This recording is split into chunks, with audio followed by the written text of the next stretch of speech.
Hi, Cynthia. How are you? I'm great today. Erica, how you doing?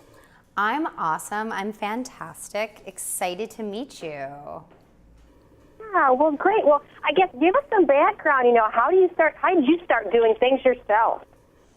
Well, one day my mother gave me a paintbrush and she said, go to town. No, I'm just kidding. That's not the story. But, I think that when I grew up, I was just always creative. I think that, in all honesty, growing up, I had so many just arts and crafts type of items around.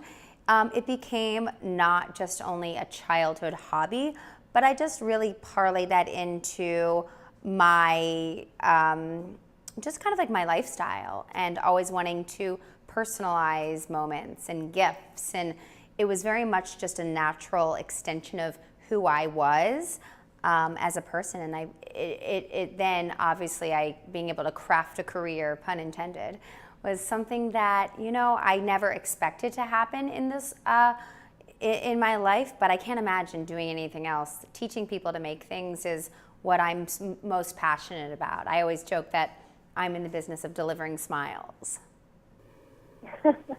Sounds great. Now, so where do you get your inspiration from? For me, I get inspiration from everywhere, and a lot of times I live by this mantra that's just, I see it, I like it, I make it. And, the idea of DIY is something where, it's a whole movement where inspiration is key. And we have so many amazing places like Pinterest that you can just get lost in for hours looking at inspiration. For me, when I'm looking for a project to make, I always think, what will make my home look more beautiful? What will make me happy? And, in this day and age, everybody wants just to live a more creative life. And DIY is just very empowering. So whether you're using Pinterest or following people on Instagram who are creatives, there's so many platforms that allow you to now discover new ways to further your creativity. So why do you think DIY is so popular right now than it used to be? Just like I said, really, those platforms, whether it be Pinterest to Instagram to YouTube, the internet has become this amazing resource for how-tos. Whether you're moving into a new house, you need a birthday gift for a friend, or you're, doing your own wedding, nowadays you don't have to go out and just buy everything. It makes people happier to know that they're putting their personal stamp on something, and it feels good to create things for themselves and others that they love. And especially I think doing things with your family has just, people are trying to figure out ways like, what do you do with your kids now? How do you put those tablets and screens down? And, DIY is just a really great way to bring the family together. What are some of the websites that you look at and are important to you and that you like to pass on to others? Websites for inspiration? Yeah. I don't know if you heard of a little website called psimathis.com, but, something what we do is we continue to push out projects that we think people will absolutely love. I think for me, I don't necessarily always get inspired by websites. I get inspired by everyday life, whether I'm walking down a street or passing by a store or window to create things that I want, like some of the items that you actually see here today. Great. Now, what is one of your favorite projects that you've ever completed? Oh gosh, I think that there are a couple of them actually here. One of my favorite things right now is this accessory accessory rack.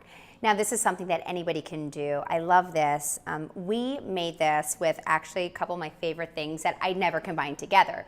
So for me, it's always a thrill to use existing items that I know and love, but using them in a different way because it's a challenge for me. This here is something that is a great weekend project to do with kids. And all you need for this is a wooden plank, your favorite color spray paint, and something to use for the knob. So what I chose is this really fun color, awareness pink. It's kind of like my neutral, if you will, this baby pink.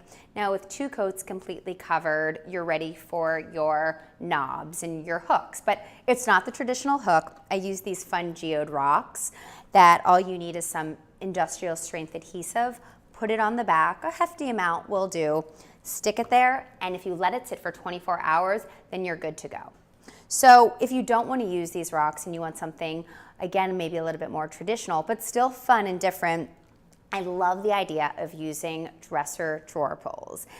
This one's a cute, kind of almost looks like vintage Victorian, if you will, and you can find these up anywhere.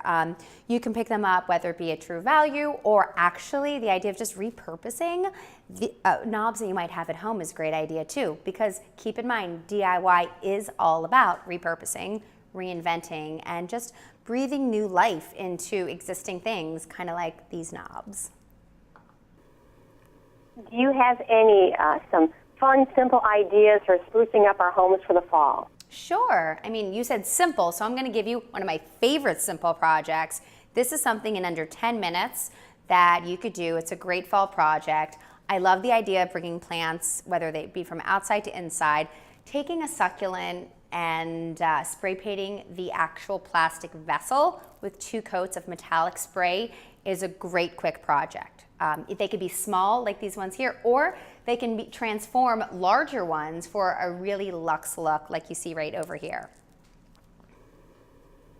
Now, where do you find all your materials and tools to get the job done? You know, it depends on really what we're talking about. For me, you know, whether you can see the wall art project here. I got most of these at True Value, where I've partnered with them, as you can see a lot of the stuff here, but I also have a lot of stuff at home too. So my craft box has been building for years, and that's the whole idea about DIY. You know, some of the things that you buy at a store, you might use for one project, but you'll continue to use them, whether they be a can of spray paint to your glue gun.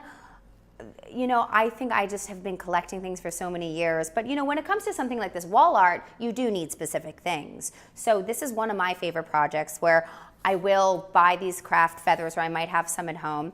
And for really, really fun wall art, you can use, again, a bevy of different colors, give them a different spray by layering them, cutting them up using your scissors, and a glue gun to glue on in a fun pattern on some foam core. When it's totally dry, you can stick it in a frame, and this happens to be so amazing that it looks like you actually bought it at a really high-end store. Do you have a tool or a DIY item that you can't live without? Oh gosh, I mean, I'm gonna have to go ahead and say it's probably split between my scissors and my glue gun.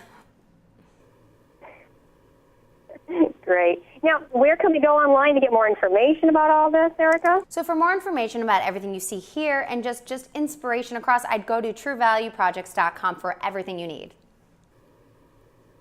Great. I appreciate it. We appreciate your time this morning. Have a great day. Thanks so much.